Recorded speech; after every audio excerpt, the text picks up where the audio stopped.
Welcome.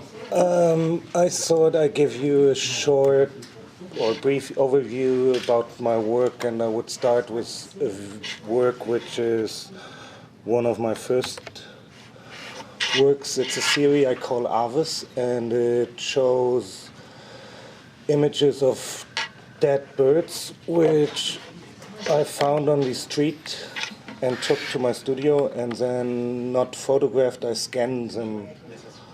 And when I exhibit these works, they're all in a row, so you have a requiem or a death dance.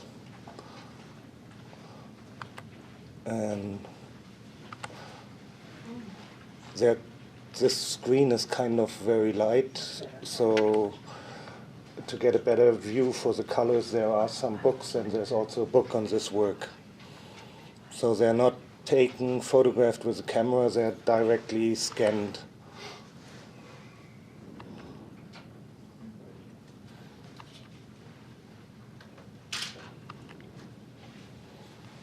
I started this work in 2003, and it was actually a newspaper article which made me start it.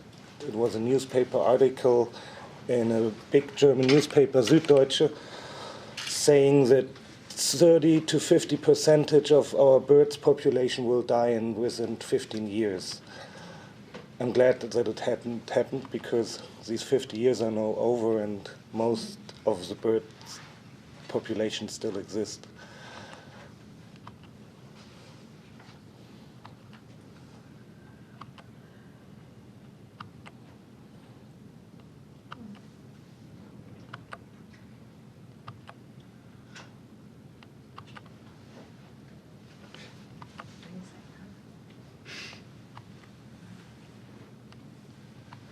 With these gestures or poses, I like about that they are in between life and death, so they still tell a lot of life, but they also tell about leaving their body.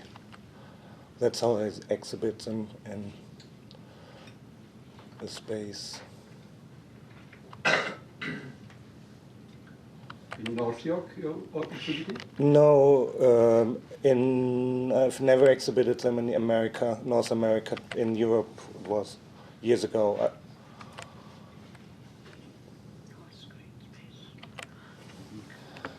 So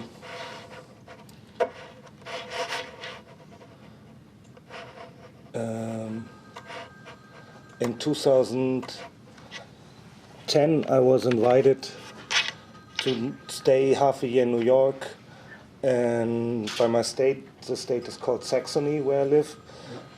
And in order to go to New York, they asked me, what are you going to do? And I said, I would like to watch the people in New York on the street and do a kind of street photography. But being in New York on the street, I found with my camera, I found that the people would react and act in front of my camera. And in New York, these days, they started in 2009, I think, with Google Street View. And when I was there, it was really easy. You would look to Google Street View which house on which street you have to go. And I found these people. And I was amazed that they often don't notice that they get photographed, and they behave so real for me. And then you have all these digital thoughts or elements in these images which I think tell even more of reality nowadays. Or I take these images from the internet and then print them nearly original size again and bring them to the wall. Like here was one exhibition a few years ago. Then another museum brought them back to the street. That's an exhibition in a gallery. And there's also a book, this little yellow book, which you find in the bookshelf there, documenting this series.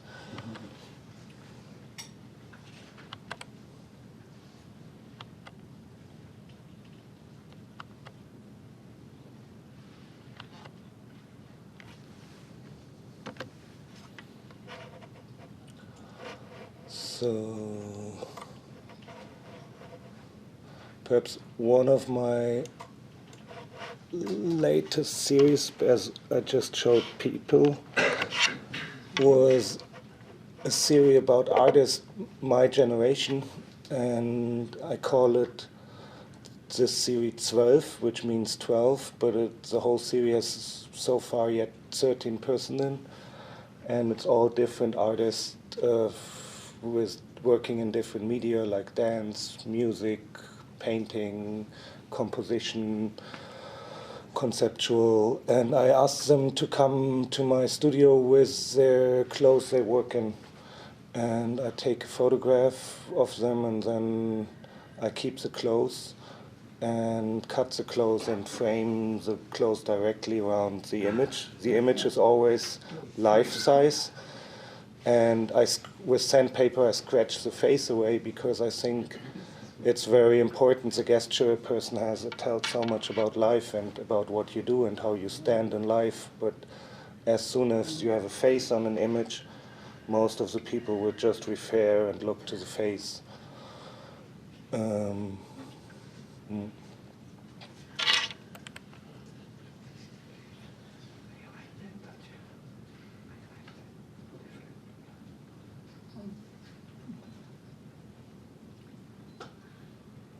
And it's very easy. They come and stand. I don't say how to stand. They choose what they want to be.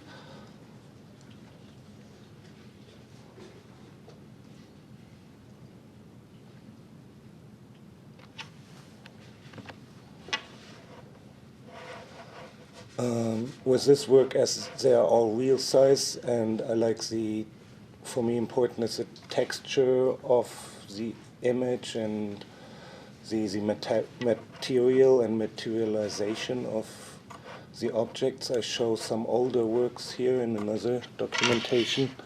It's a bit mixed,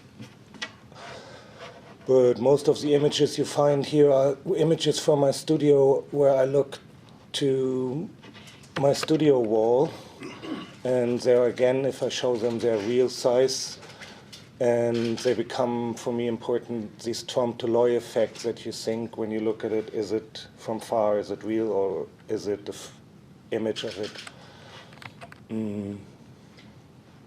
But in this presentation, they're mixed with other works which I think are affected by this idea of reality, and this, for example, is a self-portrait of a camera.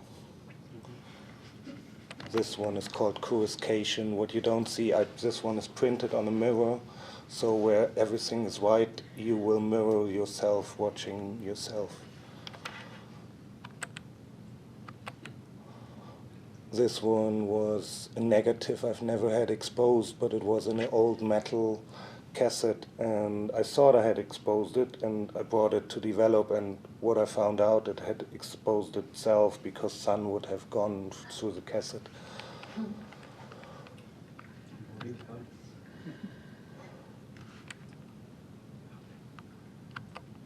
This one is again a mirror. It's a photograph mounted on a mirror, and then I printed these black lines on a mirror, so when you stand in front you will see yourself in this little mirror part. I call this piece, it's a collage, and I call it When There's No Tomorrow.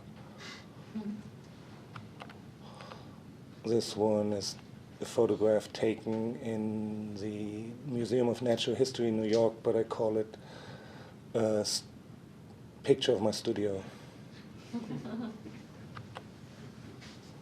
That's one of the studio wall images, which is like kind of big because real size.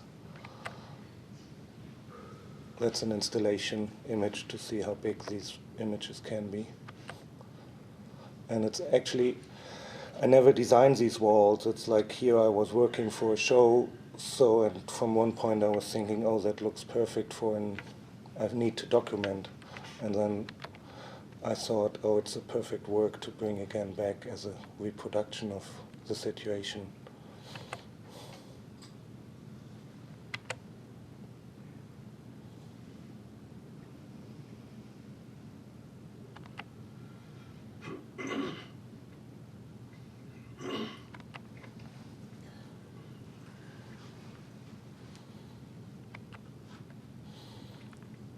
This picture is kind of fun because this person looks so sharp from far away, but if you go near, you will see it's a printout from the internet. So it plays with your perception of reality and world.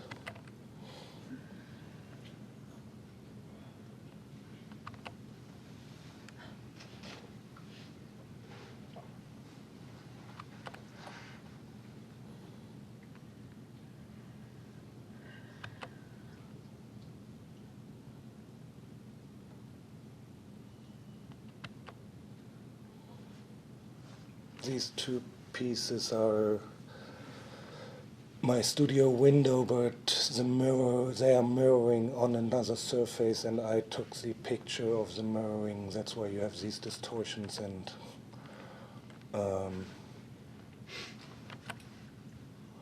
not a real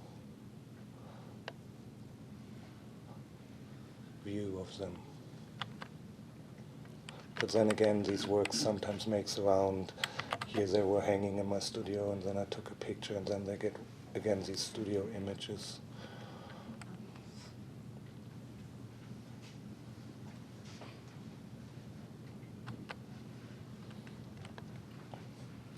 This piece is from a series I called Dine and Dash, and each frame has 149 Polaroids of my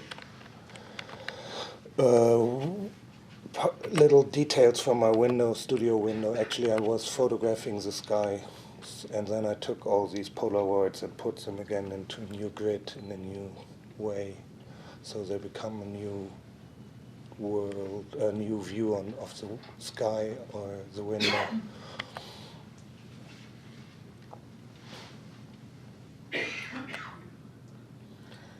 Here's a sculpture I once built. I taxidermied it, dead fox, as he would sit and get the nose because he smelled something. And he's sitting on a plinter and watching a wall, a little rip out of a magazine of a different fox.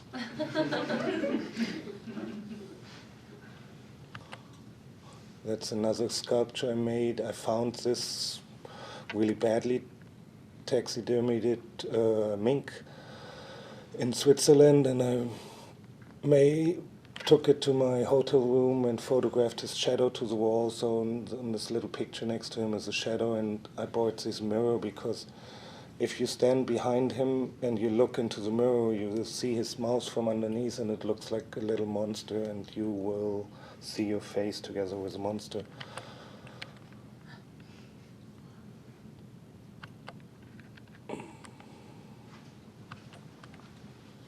Another studio wall image.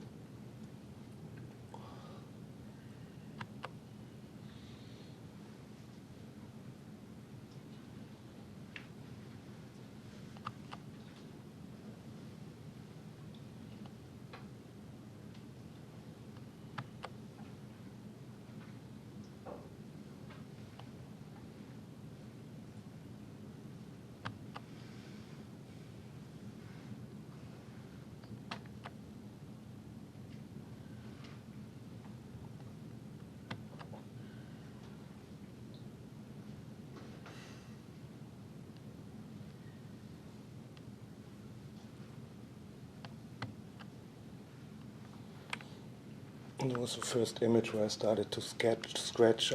That's the shot I did in New York in my studio. A mirror lying to a wall next to an electric power, and I've liked how this mirror reflects, and you think, is it digital? But it's analog. You see parts which are outside of the image. But with this electric power, everybody would relate, oh, it's North America. So I scratched it away to make it, could be like in Australia or Europe, India. And it becomes for me more, it turns, so this cable, what is it?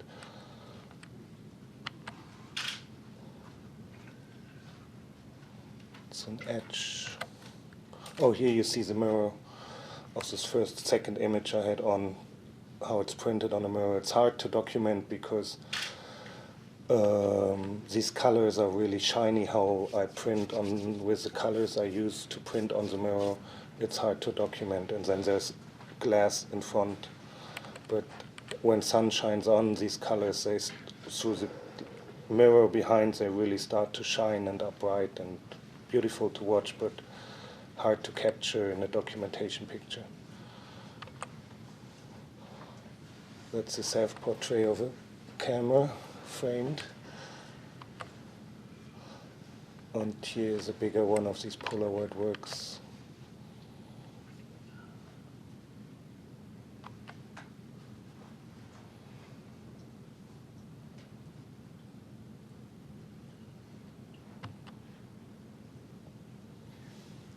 That's a documentation, I guess, from a show or called Von Mietzen und Mutanten, and you see how I bring these 4x5 inch big negative. I printed 40 by 50 inch and brought it to the wall.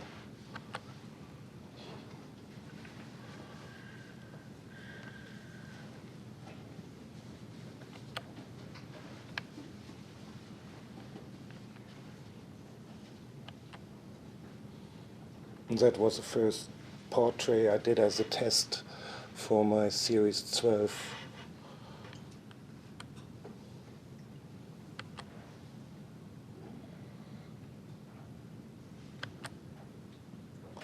Here it's again Polaroids, and as in front of the Polaroid is cardboard, I photographed cardboard and then made a new structure, a new line, and cardboard in Germany is called Passepartout, and I call this work Phileas Fogg and Passepartout from 80 Days Around the World.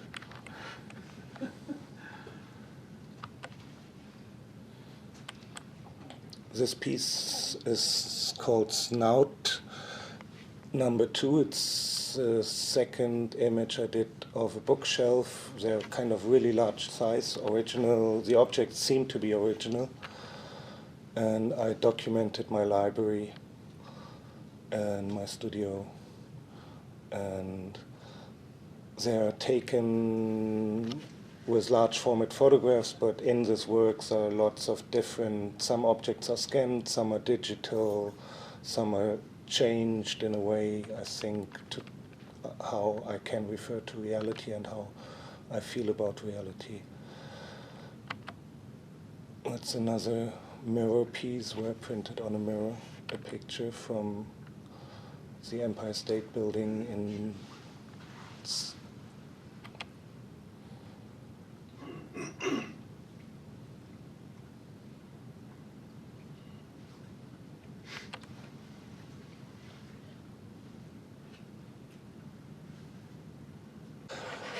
and this work shows 21 eggs, different eggs, but I've been collecting for weeks trying to find a similar shape of eggs. But you will see the surface is different. I don't know if they, from the side here, they don't look real. They are all documented. There's a book. You see them all inside as well. And when I print them, they're kind of big, so for me they turn into kind of planets. It's a little addition. And I had a chance a few years ago to show them all in this industrial space in an exhibition. This is an older exhibition where I just had the chance to show 7. And that's the book.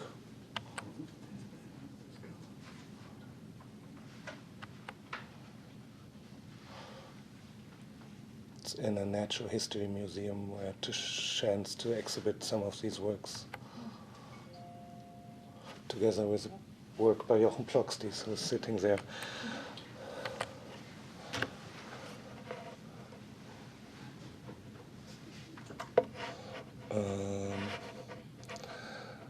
as last year I had the chance to stay on Fogo Island in Newfoundland 6 months, I did an exhibition up there right now. And I did several works. One work was I collected trash from the beach and built little sculptures. I call them rockets. And it's just like glass and shards and porcelain and horse teeth put together. Two little objects which I think of rockets.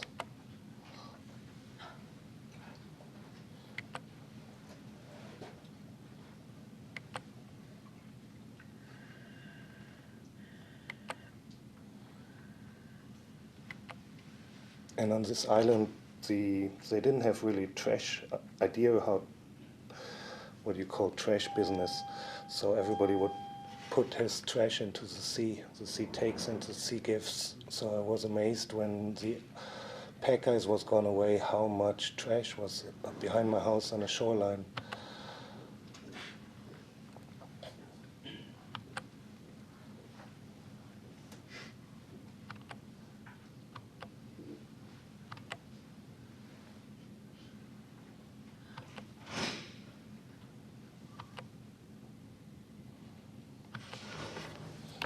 And to give you, oh, they don't show in single. So you have, in the exhibition you have one wall which is like 7 by 8 meters showing sunsets, and in front you have a table where it shows some rockets. And if you stay downstairs in the exhibition room, you have these reflections top of this sunsets work, which I call Fettgerüst, which you could translate with fat scaffold or fat framework. And if you are upstairs, you have a little window where you get a perfect view from upstairs on that wall. And on the sides, you find some prints of this work I call rough form. I'm going to say a few words later on that. And on the end, you find another bookshelf work, the latest I've done from my library at home. That's the view from upstairs. You also have a library, and there you find more of these objects, rockets, in these shelves. And that's a view from upstairs.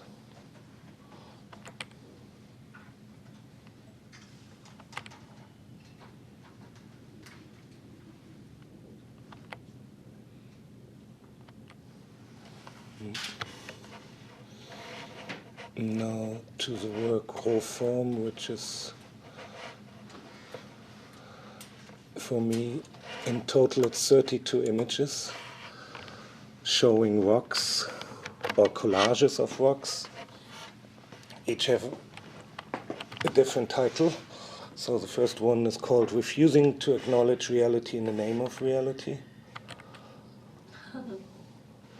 And it's always on top of the works, it's a black and white image, and on back is the same image in color, but inverted, or not inverted, like 180 degrees turned. The second I call unconscious, oh, my pronunciation, sorry, conscientiousness, über Pflichtbewusstsein.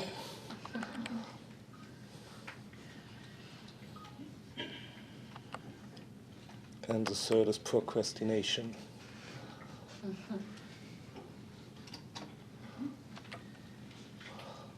And then there's one called identity, self-hatred, and crime.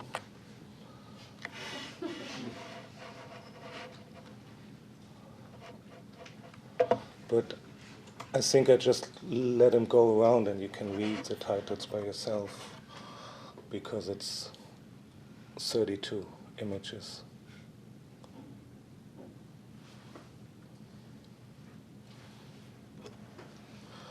And if you have any questions, please feel free to ask. The 3 or 4 images which you put it together as a twins, it looks like it is ceramic, not photography. The blue, These blue the sunset, is photographs. yeah, but It's 169 different sunsets. I took the camera and always rotated by photographing and then made a grid out of You them. should have somebody who would love to do it in ceramics. That would be absolutely delightful.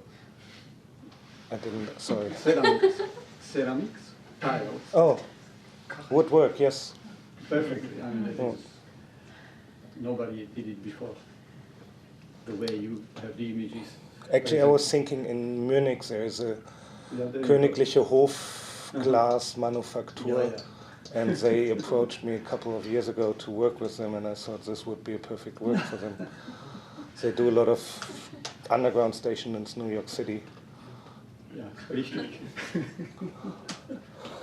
Edgar, can you comment a bit on the importance of those titles, or rather the subtitles? I mean, in all of your work, really. Especially that here moment with of recognition. I know you told me about the one of the piece that we have up here that has special significance for Germans, maybe. But how important is that to you? How do you choose them? I think with these raw form, rough form work, when I was walking around and I found these rockets, and I had the feeling they would talk to me, and they would talk to me about all my inner feelings, and that's why I tried to find titles which relate to a kind of psychological understanding, like wrestling for the self and betraying it, and a kind of being 6 months in a rural area. I've never been before. I'm always lived in cities, and for sure there's a certain point where you just start to think a lot about yourself and where do I come from, what do I want, and you lose yourself. And then I was lucky that I kind of had a book about psychoanalysis and started to get into the dialogue with these rockets about myself, and that's how these titles came up. But I hope they're so open that everybody can see something else, or like this one, interior views of a terrorist. Pinpoint. And the one that we have up here, do you want to comment on that one? There's title Absolute Clarity. It's this absolute Klarheit in der Regarding Sache. the issue, yeah.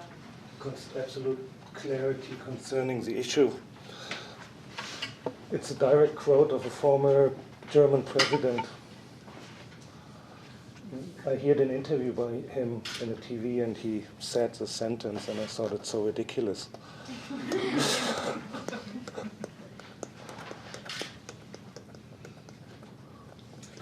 Where did you get the birds for this project? All from the streets. Really? Yeah. Wow. So many different birds on the street. Yeah, from a certain point I would get calls, Edgar, there's this bird, come by. And then lots of dead even birds. people would send them to me, Oh, wow. like from northern Germany, in a parcel. It would open, smelly. Why did you choose to scan them instead of take photographs with the camera? I had no money for film in these days, and I had a scanner. And it's easy. Yeah. Edgar, I'm not familiar with how the Fogo Island residency works. It's by you?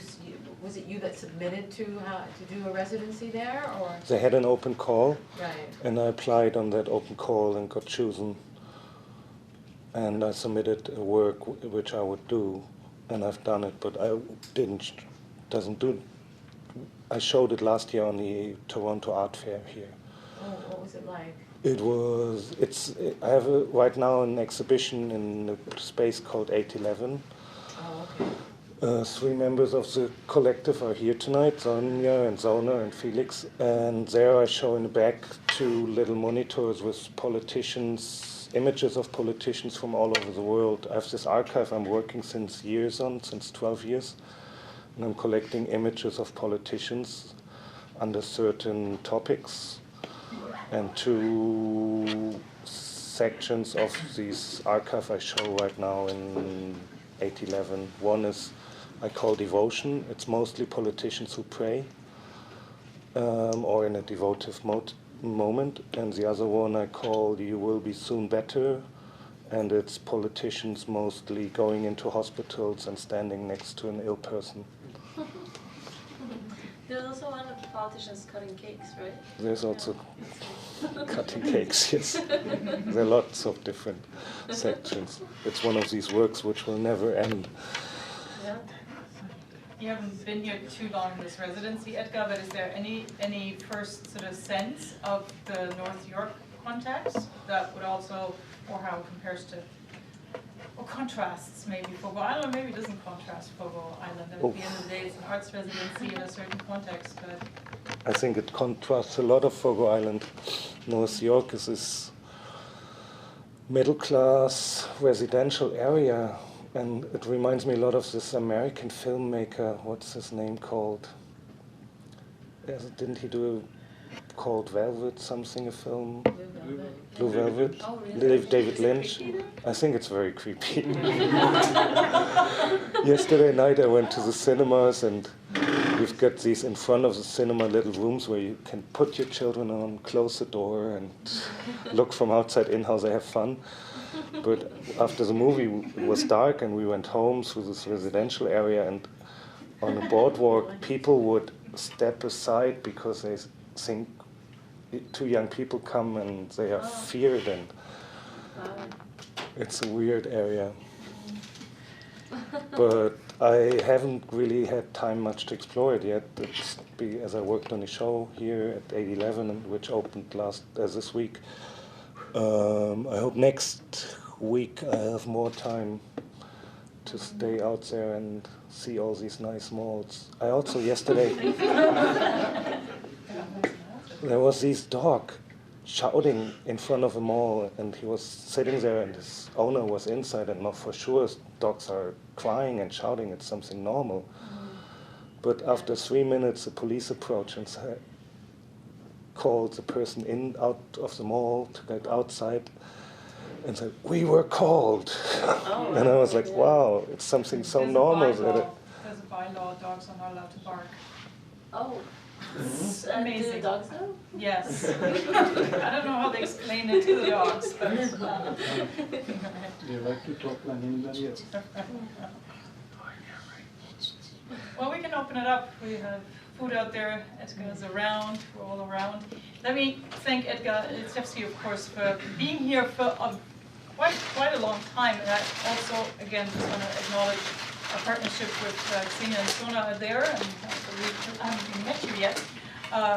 The people who brought this to our attention, and the idea of a new sort of residency in the periphery, or a redefinition of what the GTA is. So not everything happens on Queen Street, but a lot of things happen on Spadina. Edgar's mentioned 811 Gallery. If you haven't been, please go and see more from this series and the two screen-based works that Edgar has out there. And last but not least, Bonnie Rubenstein, our good partner from Contact Festival, and this is sort of an associated show with Contact as well, next to our big co-presentation down the street at Metro Hall by Isabel Venza. So we're happy to have almost finished, but two fantastic German photographers represented in what is Mois de Photo in Toronto.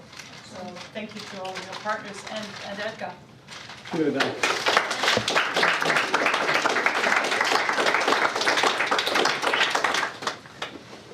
Switch on the lights so you can see the pretzels better.